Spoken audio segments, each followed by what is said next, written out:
Now, Andy, would you mind introducing yourself, please? Sure. I'm Andrew Peksosz. I'm a professor of molecular microbiology at the Johns Hopkins University Bloomberg School of Public Health. And for short, you can call me a virologist. Okay, cool. And you're in Baltimore? And Baltimore, Maryland, USA. Yep, awesome. There's a lot of frustration being sort of building around the Delta variant, and it feels as though for many people it sort of dashed some hopes of an early end to this pandemic. But I'm just wondering if you can talk about really the extent to which Delta and maybe the variants that are going to precede it are changing our perception at the speed with which we're likely to end this pandemic. Yeah, I think what Delta really did to us is it showed us that SARS-CoV-2 can actually change as a virus. So Delta is not just evading immune responses, which is the thing we were most paying attention to with new variants. Can they get around vaccine-induced immunity? Can they get around infection-induced immunity? What we got with Delta is a virus that does that to some degree, but it also it is an incredibly more powerful virus. It seems to infect with a larger magnitude. It makes more virus particles when it infects. It's easier to spread. So it's getting around some of the vaccine-induced immunity, not solely by doing what we always say influenza does, and that's change so that the vaccine doesn't work. It's changing a little bit, but it's also becoming a more powerful virus and forcing its way to overcome some of our vaccine-induced immunity. But the good news is that, vaccine efficacy against severe disease is still maintained, and the vast majority of infections are occurring in unvaccinated people. So the vaccines are holding up, and it's really a simple message. All in on the vaccines, and we can make a real dent in terms of what Delta's doing and probably even prevent future variants from emerging. Yeah, so my understanding is that Delta is replicating much faster earlier in the course of the incubation period, and that people who are infected with Delta, even when they're vaccinated, are capable of shedding a lot more virus particles in their breath. And that those viral particles may have better affinity, may have a better ability to sort of lock into our ACE2 receptors. And I'm wondering, to what extent does that mean that you may get infected with a smaller infectious dose? Yeah, I think one of the big questions we don't know right now is, why is Delta more transmissible? There are a couple of theories. One is you have more virus in your system, so therefore you're expelling more virus. A second one is the virus is just much better at attaching and getting into cells, so maybe it's just more efficient at doing that. And then the third thing is the effective dose needed to be to get infected is much lower with Delta than with other viruses. And right now, we just don't have the data to differentiate between those three things. And in fact, all three may actually be contributing to why Delta is spreading so efficiently. Yeah. And do you think that dynamic may change the picture in terms of the demographics of people who are vulnerable at all? The fact that we're seeing more infections, more severe infections in younger people, is that a feature of their immunological status, in that they're less likely to be immunized? Or right? Do we know much about that aspect? Yeah, I think we know that susceptibles are clearly just easier to infect. And so populations like younger children, which have been often spared during the first few waves, are now the population that's left over, and they're being targeted by this virus. I think you can't separate that right now from the fact that the virus itself is causing more severe disease. And it looks like it's doing that across all age groups equally. So it's probably not that this virus is targeting younger populations specifically. It's probably causing more severe disease in every age group. We're just seeing it penetrate more in the populations that in the US aren't vaccinated, which tend to be the younger populations. And remember, we're not seeing as much disease in the elderly because they're fully vaccinated across the country. And so therefore, they've got that buffer where we can't see the increased disease severity. We are seeing more vaccine escapes in the elderly, which is, I think, also telling you that this virus is stronger and able to overcome some disease. But it seems to be across the board, the virus is inducing stronger disease, irrespective of the age groups. I have some confusion around. I mean, we know that with the with SARS-CoV-2 vaccines, COVID vaccines, that they have demonstrated the ability to reduce viral load in people who are subsequently infected.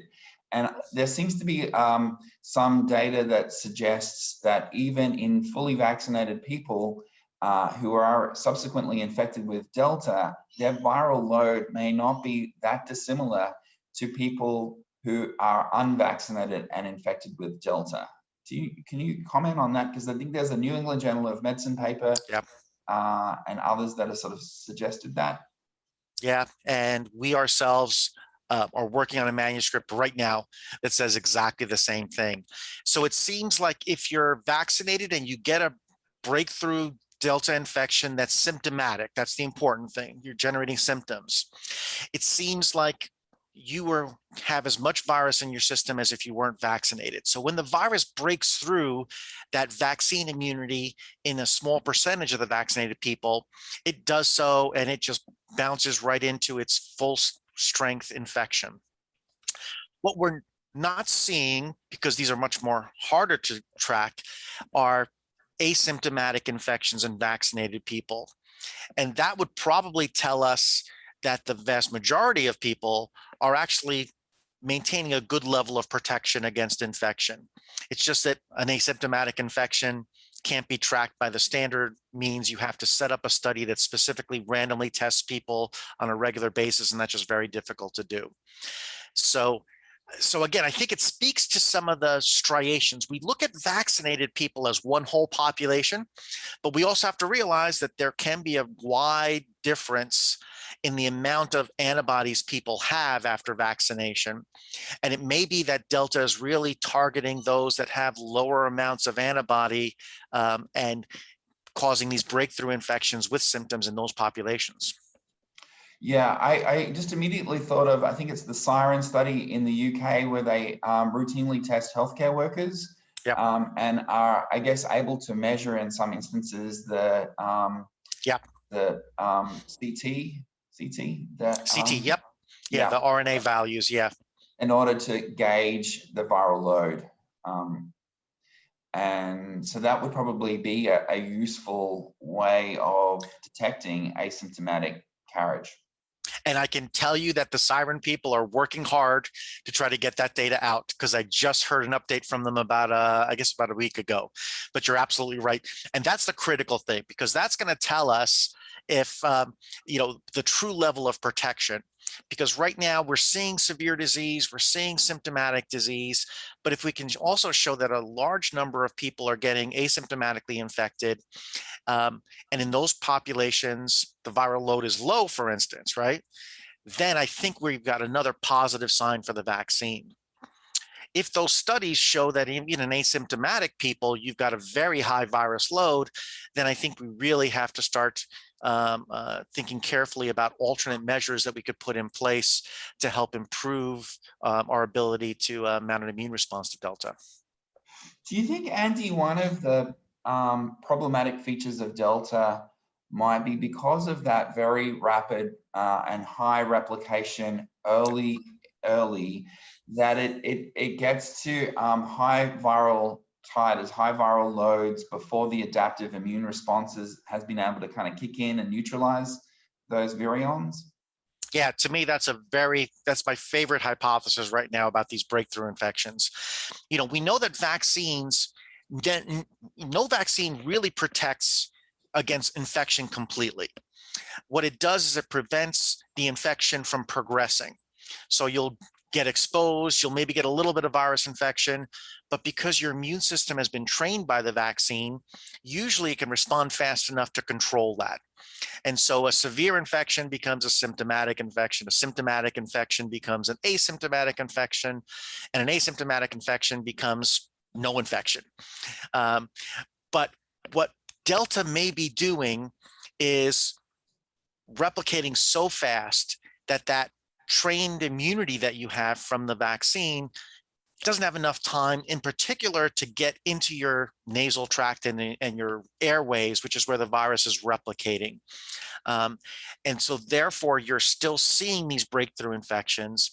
But again, we should still be seeing them protection from severe disease because it doesn't replicate that fast to really get completely around your responses. And I think that's also what we're seeing in the vaccinated people, that continued protection against severe disease, even in symptomatic cases, because while the virus is fast, it's in essence a 50-yard sprinter, and this is a 400-meter race, right? And your immune system eventually catches it and gets it under control. And do you think too that that window of infectivity is narrowed in people who have vaccine or infection induced immunity, such that, you know, in someone who's unvaccinated, perhaps they are infectious for, you know, obviously with a bell-shaped curve, but maybe infectious over like a 5-day period, whereas, for instance, someone who's vaccinated or has already some level of immunity, their period of infectivity is reduced to like 3 days, for example. Do you have any sense of what is, you know, Yep. Because obviously infection is not just measured in how much infectious virus you're able to produce, but it's the duration of that as well. Yeah. One of the limitations that we have right now is that most people infected with Delta only give one nasal swab. So we only have one snapshot of what's going on with respect to virus load. I think that everything would suggest that the infectious period is going to be much shorter in vaccinated people with Delta, but we just don't have that data right now to really speak to that. Again, another difficult study to put in place because oftentimes it's difficult to have people just give one nasal swab, and to have people give consecutive day nasal swabs and things are something that, you know, some people just don't like to do, and I completely understand that. But everything smells as if this infection is being more limited in vaccinated people.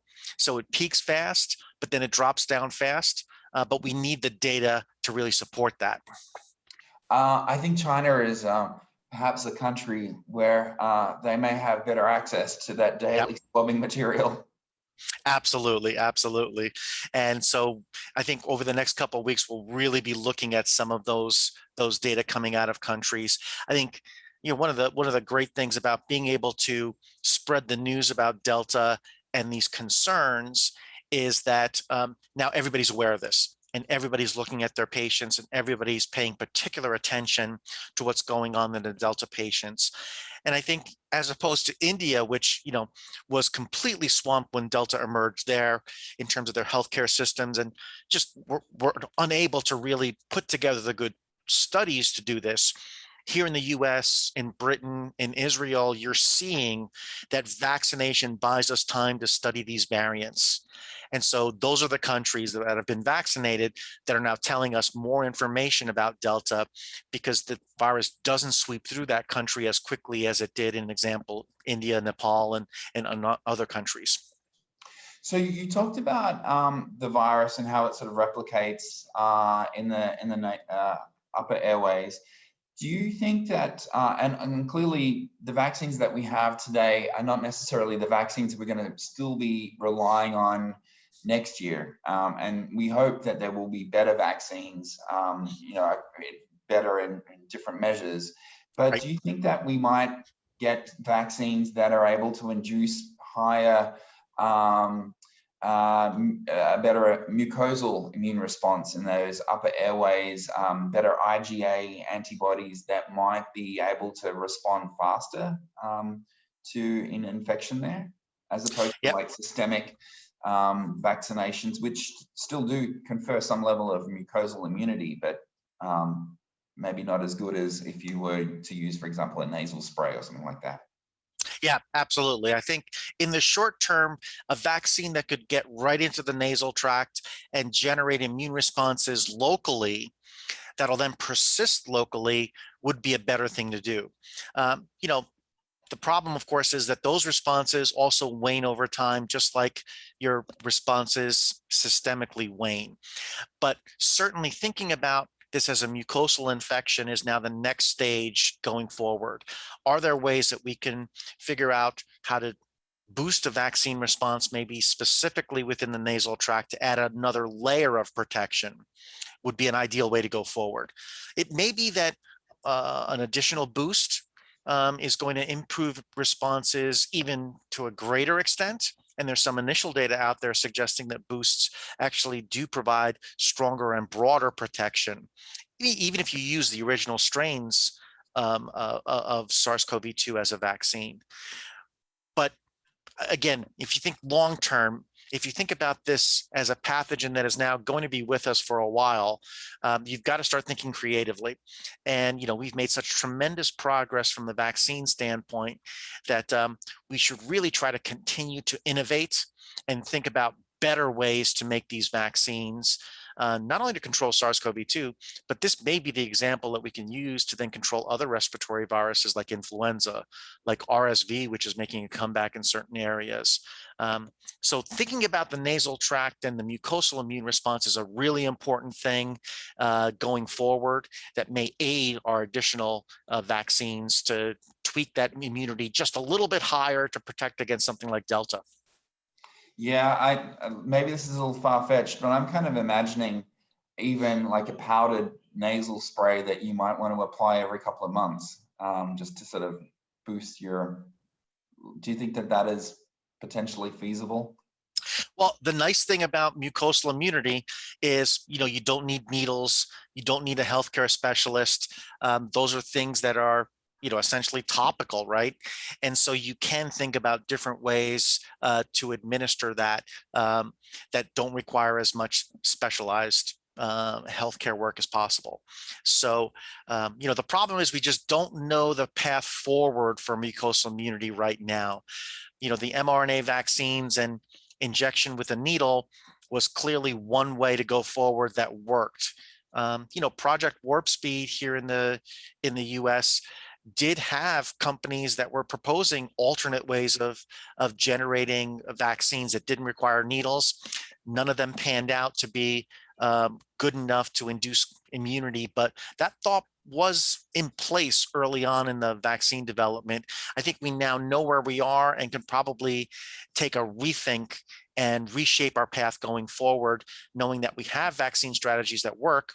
We just need to boost them and make them slightly more effective to deal with some of these variants that are coming down the pipeline. Andy, I've always sort of thought that it was fairly clear to me that mRNA vaccines set a very high bar in terms of efficacy. Yep. And it still feels like they're very much still at the top. And I guess the risk in talking about that suggests then that anything else is inferior and therefore something to be spurned. And whereas we really want everyone to get vaccinated with whatever they can get their hands on that is going to improve their chance of fighting off an infection, a natural infection, should they encounter one. Yep, I agree. I think you want to. There are multiple vaccines that hit the bar of being good enough to really make a difference. There are probably a few distributed globally that I would probably stay away from because maybe they aren't really doing as well as they want to. But if you simply look at the major ones, such as, you've got the mRNA vaccines, the ones mediated by adenoviruses, the Oxford vaccine, the J&J vaccine, those have very important roles. And they're inducing immunity that maybe isn't as good if you look at the numbers as compared to the mRNA vaccines. But what we really should be looking at is, what's the bar we need to set, and does the vaccine get us over that bar? Because we never want to take anything off the table, like the J&J vaccines, like the Oxford vaccines, because they're underperforming by a few percentage points compared to the mRNA vaccine. It is true, the mRNA vaccines performed better than anyone really would have imagined, both from a safety as well as an efficacy standpoint. But we've got to remember that there's a lower bar that these vaccines have to hit, and we have to balance that high efficacy with getting it into people so that we have more people immunized and protected from infection. And the good news too is that, so I'm double vaccinated with AstraZeneca, very grateful to have got that. But I know too that, when eventually a booster comes around, it'll probably here in Australia be Moderna or Pfizer. That heterologous prime boost, using a vaccine from a different platform seems to generate a very robust immune response. So, I'm looking forward to that as well. Yeah, it wasn't so long ago where we all complained that it was going to be so confusing to use 3 different vaccines or 4 different vaccines, and who would remember to come back for what, and those kind of things.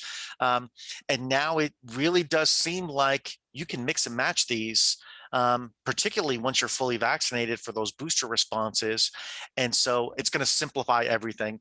And again, this is where something like those adenovirus vectors, the J&J, the AstraZeneca vaccines, right? These are going to be really good at single shot boosters. Their storage capabilities, their ability to be kept out at room temperature for long periods of time, are just going to mean that more people are going to be able to get that booster if and when those boosters become something that is going to be pushed in various countries.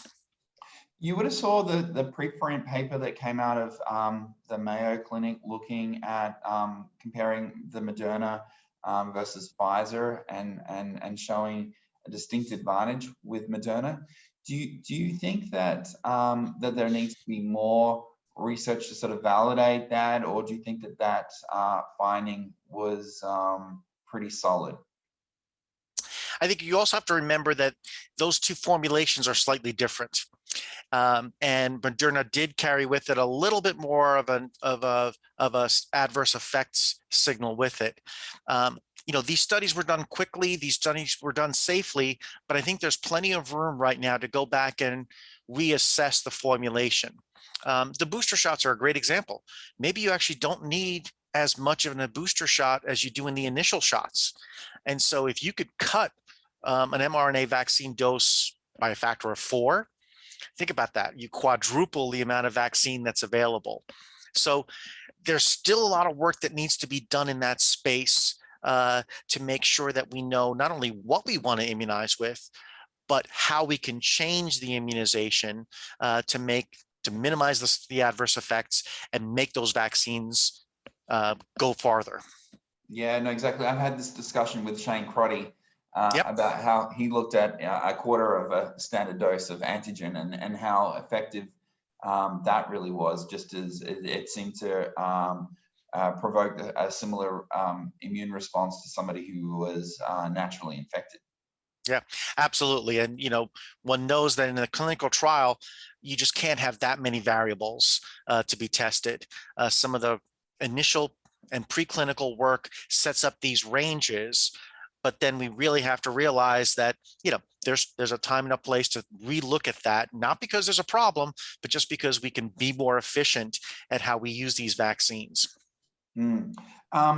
I wanted to ask you about other variants because people are saying, but there's Delta Plus and there's Lambda. Yeah. Right now, if you ask me, Delta is the main show in town, and that is showing to be superior just by the fact that it keeps outcompeting other variants. Do you get the same sense that is the main game? Yeah, I think everybody is focused on Delta right now. I think that finding ways to stop Delta and be more effective at stopping Delta is the prime goal. But I can tell you that virologists like myself, we keep looking for other variants, not because we want to scare anybody with what's coming down the pipeline, but just because we want to be prepared in case something does come down the pipeline that's different or outcompetes Delta. Again, 4 months ago, it was all about Alpha, and everybody was focused on doing all of their work with Alpha. And then Delta just came along and wiped Alpha off any place they were competing. So as virologists, we're still looking for those other variants to make sure we're staying ahead. My lab is making virus isolates of all of these other variants so that in case they become more dominant, we can quickly distribute those viruses to other laboratories and kick in the research project to see why some of these other variants might be dominating. The good news is most of the variants that we isolate stay in the freezer because they don't become a dominant virus in the population. So very few of them really do jump forward to take over, as we've seen with Alpha and now with Delta. But it's something that we as virologists really pay attention to. But for the average person, for the public health officials, it's really now all about Delta and fine-tuning responses to make sure that they are minimizing the effects of Delta in the population. So if you had a top 5 picks for how to beat Delta, what would they be? 1, 2, and 3 would probably be vaccines, because I really do feel like that's still the critical thing that's working. We need to protect against severe disease. Again, I'm being US centric here, but we're seeing unvaccinated people are forming the bolus of cases that are now swamping our medical institutions in large swaths of the country. So vaccination would keep people out of the hospital. And that is the most important thing that vaccinations can do. I think we do need to realize that we still need to be conscious of that. Oftentimes, one thing can't protect us completely. And so, especially with viruses spreading as freely as they are in many parts of the US and the world, it's not a bad thing to have a little social distancing, to have your mask handy, to be able to have more than just your vaccination status be able to protect you. It's just going to be temporary. Delta will get under control. And if we can boost the vaccine programs while we're getting Delta under control, then we'll be in a much better place in a couple of months. But it really starts and ends with vaccines. But things like social distancing and masks are going to help the vaccinated people be a little bit more safe, especially when there's lots of virus going around. Yeah, exactly. And it's a full vaccination schedule, not just your first dose and forget about your second. You need both of them if it's a 2-dose regimen. Absolutely. And I think Delta has shown us that if you're not fully vaccinated, you actually have a higher chance of getting infected. So again, it gets back to Delta is a real force. It's getting around low to moderate immune responses. And unless you're fully vaccinated, you really are at a big disadvantage. So I know that boosters are in some circles a bit of a dirty word, and I totally get that when so much of the world has yet to have a sniff of a vaccine. But there must be groups of people, immunocompromised people, the elderly who just won't mount a really robust immune response. Do you think in those categories of people, not the average 40-year-old who's had 2 doses of Moderna, for example, but in these specific niche populations, do you think that's where we need to be focusing on boosting, especially if they were vaccinated very early, like January, February? Do you think that it's now time to consider giving them a booster? Yeah, I'll go back to that basic principle of vaccination, which is preventing death and severe disease. And in the populations that were shown early in the pandemic to be more susceptible to severe disease, you've got to pay particular attention to those populations to make sure their immunity is higher. Because if something like Delta gets in there, it could really overcome and cause that more severe disease that we already know we started with a more severe disease with other variants in those populations. So I don't think there's anything wrong with keeping an eye on the highly vulnerable populations and thinking about boosters there. But we're rapidly going to be turning into a problem where we need to get more vaccine and more people globally, because any hotspot is going to give birth to variants.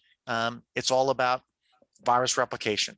Any place the virus is replicating more variants will be emerging, and then Darwin's natural selection comes into play.